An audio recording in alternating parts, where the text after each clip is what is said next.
calamares, meron tayong grabas de calamar, at pimientos del padron. Ito dito variados. Ito yung tinatawag na restaurant clams or nabahas. Ang sarap dito na, sa Spain. try natin. Ako, okay na din. Tomate. Wala, yung forma niya, yung formation niya is like a flute. Kaya tinatawag na flauta, kaya tawag dito sa restaurant, flauta. Yan, brava. Ano naman ang brava? Fried potato with garlic mayonnaise with salsa bravas. Sino yung story ng sangria dito? Nag-originate? Kasi sa Spain, alam mo yung mga bullfight. Di ba may mag-bullfight? So, yung blood niya, tawag doon sangre. So, doon siya binase, kaya tawag dito sangria. Okay.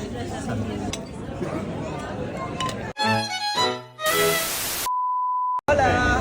Kain na rin ng Flauta, isa sa mga pinaka-famous na restaurant dito sa Barcelona, Spain. The Flauta yung name ng restaurant, nakakainan namin, na naman pinipilahan naman talaga.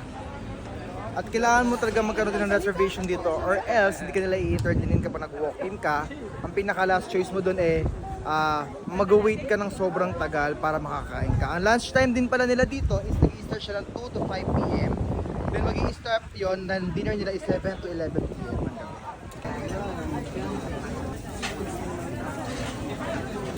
So, makakain naman ako ng paella. Siya magbabayad siya ng gaya. Te, masarap pa dito, te. Yes. My favorite na from. Mura dito, puro Pilipina dito. Order tayo. Anong order mo? Gambas, paella. Delicious, masarap. Sobrang masarap. Diba? Halika na. Wow, talagang fresh na fresh. My favorite na dito. Magluto ka sa bahay. Ha? Gambas. Adobo, mamaya magluto tayo. Magluto ka na. Din pala dito sa restaurant na to, more on Filipino yung mga nag-work dito, mga residents ng mga Pilipino. So, parang feel at home ka sa kanila, tapos mabait yung mga staff nila. Ate, nakakailan kayong paeyang ganyan sa isang araw? Yung ganyang karaming luto? 10 o lagpas pa. Grabe oh. Araw-araw, sobrang dami ng niluto niya kasi ng paella. Wow! Napaka-healthy. Sa ilalang talong nila, ng bell pepper, Yung navajas, bravas, mellones, y calamares, y rellenos, y después el bravas, y un sangre de vino y Coca-Cola. Y 4 paella para el segundo plato. ¿Sí? Muy bien. Bale. Ayun natin sangria.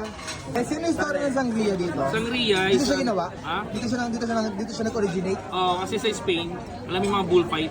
Di ba may mag-bullfight? So, yung blood niya, tawag doon sangre. So, doon siya binase, kaya tawag dito sangria. Okay. Order pa kami marami. Sangria. Gawa tayo sa Wednesday ito, Big Sangria. Sige. Marami tayong wine, di ba? Lemonade lang doon sa Big Ang dami naman yun. Ano po yan? Ikaw pa yung isa. Ito tinatawag na nabahas, razor clams. Para ako naging... Ito yung tinatawag na razor clams or nabahas. Ang sarap dito na, sa Spain. try natin. Ako, okay na din. Ano naman ito best? Yung patatas? Tata bravas. Sarap na tayo. Para Bravas. Ayan, brava. Ano naman ang brava? Fried potato with garlic mayonnaise with salsa bravas. Hot sauce. Kaya mo nang gumawa ng ganyan, di ba? Oo, magawa tayo niyan. How about ito? Ano yan? Ito yung bakong tomate. Wala, yung forma niya, yung formation niya is like a flute. Kaya tinatawag na flauta, kaya tawag dito sa restaurant, flauta. Oh. Because of this. Tagalog, huwag mo mag-English. Dahil dito. Mix. Variados. Bukirones. Pucarones, may calamares, meron tayong grabas de calamar, at pimientos del padron. Tawag dito variados. Eto, ano naman tumasal? Ano naman yan, Ben? Pwede rin naman yan, Ben. Ito naman yung calamari stuff with stuff. Relleno de carne, o kaya with gambas. Eto, ano itong tahong? Ito naman tahong yung clams with mellones. With Wait lang, te. Paano, te? Ayan. Dari kumain na. Sarap. Ano kain mo, Jun? Seafood. Relleno daw yan.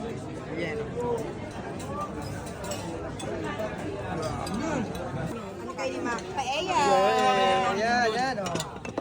Wow. Limon, limon.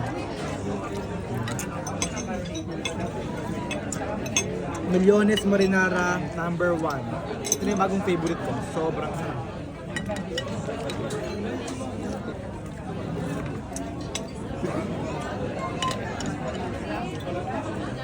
Ito yung pan normal. Pan normal.